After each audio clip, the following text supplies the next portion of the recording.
In this trial, which was broadcasted live for all to see, the fierce courtroom battle between the special prosecution team and former President Yoon Suk-yeol was vividly captured.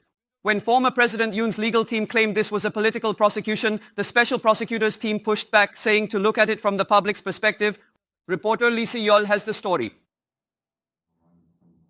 After the judge confirmed the personal details of former President Yoon Suk-yeol, Special Prosecutor Cho Yoon-suk's team began outlining the charges against him. Since this is the first trial open to the public, we want to clearly explain to the court and the public the details and purpose of the charges filed by the Special Prosecutor's investigation. Seemingly aware of the broadcast, they even used a PowerPoint to break down former President Yoon's charges into 5 categories. Yoon Suk-yeol's defense team countered, claiming the indictment was politically motivated. The indictment by the special prosecutor could be seen as a politically motivated move rather than one based on legal grounds.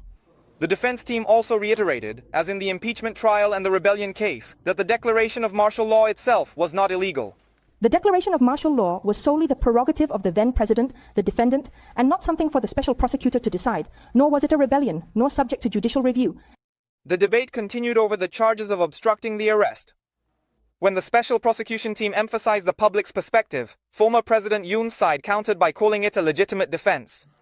Would the conclusion that any citizen who has complaints about a warrant's contents can assault the public officials responsible for its execution without being guilty truly align with the public's expectations? If someone suddenly breaks down the door and barges in, who wouldn't defend themselves? Can we do the same at the prosecutor's house as they suggest? When the judge asked about the allegations of drafting and discarding the martial law declaration afterward, former President Yoon briefly responded. I kind of scolded you, asking why you, as the chief secretary, were doing this.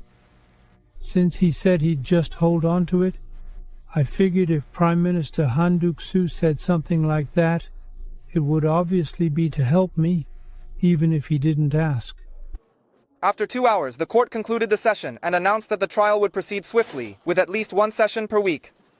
This is MBN News, Lee Se-yeol reporting.